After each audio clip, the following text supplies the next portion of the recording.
Hello and welcome to a Smurd P video, and it's probably the event that we've been waiting for since House of X and Powers of X really started. What is it, 2 or is it 3 years now? I cannot remember. No, it must be 3 years. It must be in the 3rd year. Anyway, it doesn't matter. So Inferno is here, and it's written by Jonathan Hickman, and this is about, I guess, all of the X-Men run as well. It had little threads throughout it, and it never really paid off. So this is meant to pay off. I'm a bit disappointed that it's called Inferno. It's not original. We've already had X-Men the Inferno event. So this, Mr. Hickman, is not cool. That is a classic event, and your event should be called something else. Call it freaking Destiny. We've never had an event called Destiny before in X-Men, so call it that. Call it Nimrod's Run. I don't know. Anything. But just not Inferno. Anyway, we're stuck with Inferno. But whoever agreed to that, you suck. You really do. It's got the little bit at the front. Sorry, I'm not bitter about this. I'm trying to get my camera into a better position. So, anyway, Charles and Magneto are waking up. And the White Queen says, "What'd you say to..." Oh, that's it. "To me, my X-Men." I'm not sure whether she's taking the mic or not. It then has this threat analysis of orchids. I'm sorry if I said that wrong.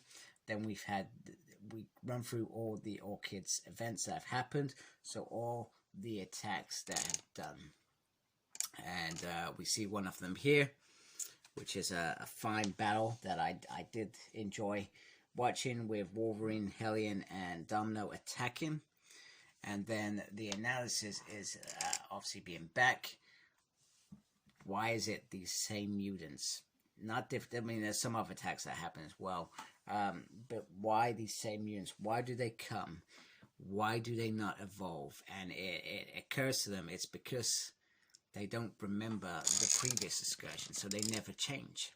However, the Nimrod and Nimrod program, and Nimrod is Gregor, I think it's Gregor, I can't remember his name.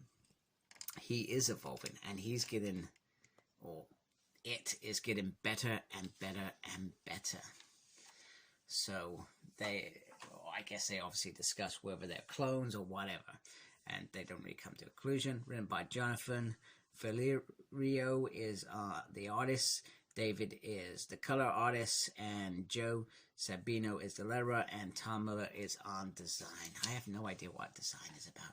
Designing a page? I don't know. We go back to one of Moira's lives, which is life number 3, where she found a cure for mutant kind.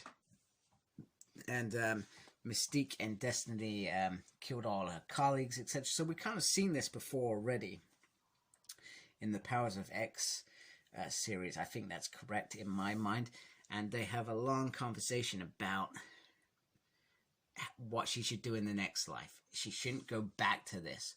She should be supporting her mutants, brothers and sisters. And the option is you change or you die, because if you decide to go through this route, I will know. If you decide to kill me, sorry, this is Destiny saying this, I will know. So it's an interesting debate. She's like, well, how do I know it gets better, etc. You know, it's all those things that you would be discussing at this point. But she says, don't you want to be on the winning side? And the winning side is perhaps not this. It's something else. Anyway, they're going to kill her anyway. So she says, why should I lie to you and tell you what you want to hear? Anyway, Pyro's told to kill her, and he's told to kill her slowly so that she remembers. Now, in her current life, so we see it burning down there in life number 3, and this is how it is now, which it was pretty much destroyed. And there is something going on in Paris. They are getting jumpy because the algorithms that Horde Culture got were they're seeing them as wrong, and they're not the right calculations. However, they are the correct calculations to this building, except there isn't just one portal into this building. There are two, and that's why the detail is a little bit different. So Sage is alerted to this change, and Magneto and Professor Xavier are waiting for Moira to return from her trip. And they start to talk about how they feel like they're losing, I guess, at this point. So they're trying to establish with Moira how they can do things better. You know, can we be allies with the machines? Have we ever tried that in any other life? Or is this the only thing we can do? We can fight and perhaps lose, which seems to be the outcome. And then she also triggers that, hey, so Professor Xavier drops in that, you know, you're reminiscing about the past because she's just been to Mer Island. And it triggers, wait a minute, you know where I've been. How do you know where I've been? And why? And he says, you know, we set up, we added some stuff in your tea that tells us every time you go through the gate, because you're the most important person on this island, and we need to keep you safe. And so Weiss coming to her, she says, well, you got to listen to me. You got to be, you know, I'm going to be honest with you. We need to erase erection. So there's two things going on here. She's saying that you were in this position to stop Nimrod's coming, but everything you did brought it forth, and everything you've done since just makes it worse. The second thing is Destiny cannot be allowed to exist. Now, I'm not sure if this is some sort of issue with the fact that Destiny killed her, because we're not sure. We don't know why Destiny cannot be resurrected. And I'm hoping that comes up in this event. I'm hoping we find out, why can Destiny not return? Why? Because it's not clear. So they agreed to follow this thing around erasing Destiny's return. So part of it is around the machine, because certainly the five who resurrected couldn't be coaxed into agreeing that. The second is to get all the vials of Destiny back, to do that, so that she is burned from existence. She can never return because the DNA does not exist. Meanwhile, we get Douglas waking up on a nice spring day, and I found this little creepy, his wife just, her eyes opening like that, just watching him go off. I found that a bit weird. So maybe something going on there that we're going to find out. We'll also find out that Warlock is certainly terrified of off Douglas's wife. However, he loves her, but he also loves Kraken as well. He's buddy. So changes afoot, and Cyclops is decided to step down as ultimate commander of the captains, to focus on the X-Men, whereas this needs focus as well. And Storm says she supplies. Normally when you're about to lose things, you fight. And he's like, well, I've changed. Yeah, we're going back to Schism and all. Not my favorite event at all. So we're going back to some of that stuff, you know, and perhaps his Revolution days. So he agrees that change is happening. Professor worries that cracks are forming as well in what they've set up, because this is a real change. I feel this is like a change of X-Men team, if you think of it. So I found it odd that he chose Bishop to be the captain, and maybe this isn't me getting past the fact that he tried to kill Hope. He tried to, Bishop did a lot of bad crap, and it seems like it's just all under the bridge. But with this run, it's all under the bridge. We got Apocalypse, we got Sinister, we got all those bad guys that are there with them. There is a thing around, the captain's happy with this, and they say, well, we can fight for it, and it seems a bit silly, really. So anyway, Bishop is now the commander of all the captains, which is cool. I would have liked Ileana personally, but that's me. Or Betsy, I feel like either of them could do. Anyway, the new guy buys drinks, and they're going to Metroport to do that, and it's a new tradition that Cyclops says, we will ponder on it. Next thing that Xavier proposes is change of the council. So first of all, it is personally to fill those missing seats, because we know there are a few seats missing, but some others may want to sit down, and Mystique kind of plays to this.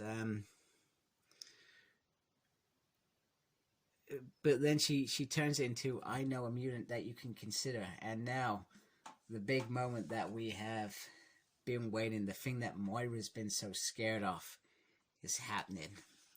Much to Professor Xavier and Magneto's horror after what they've just done. That's right, people. Destiny has returned. Shall we vote? It also goes back to this little bit here. There will be an island, not the first, but the last. This place will seem to be hope for our kind. When those days come, remember these words. Bring me back. And if you cannot, if they will not, then burn that place to the ground. So interesting words, and even more interesting the fact that Destiny is there. I love the fact that Sinister's laughing because, well, he's Sinister. He does crap like this. But I find it ironic that they're not going to burn us down. Destiny is back, so we need to find out what that means, I guess.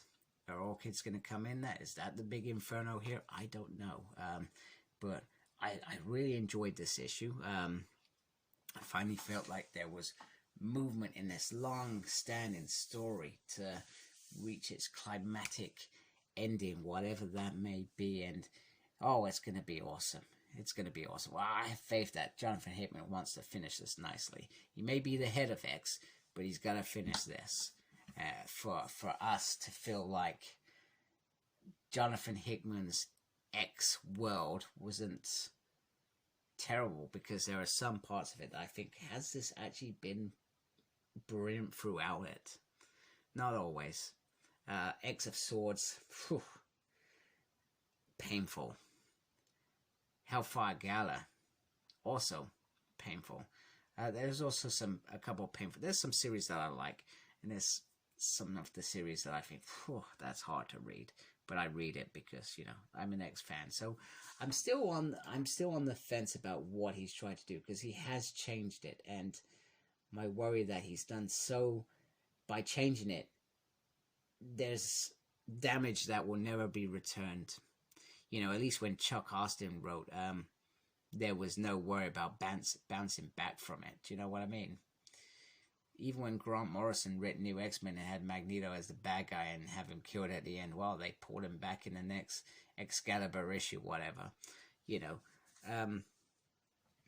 Even with Avengers versus X-Men, at least the repercussions gave us a nice... Well, I say it's entirely up to you how you look at Bendis' run. I like the revolutionary bit. I also like the X-Men in the future. I just didn't want it to last for too long, if that makes sense. And I also thought that I didn't want those characters to change too much, because they do lots of things. It affects how I see them in that original run, if that makes sense, and how they are. Like Jean trying to hook up with Beast, that peed me off. But, some of the stuff was cool. I didn't like how he outed Iceman. I felt like I would have liked adult Iceman to explore that. I felt like That could have been a really nice story of somebody who is gay, somebody who has hidden that for many years, and being a mutant as well. Hidden that by dating women and being the funny guy and hiding it. People do that all the time. There are lots of men out there now that are perhaps gay and haven't come out yet because they're scared of how people look at them. I would have preferred that rather than Jean just out and out young X-Men. So, young Iceman. Anyway, I've completely digressed. I love this issue. I'm looking forward to issue 2.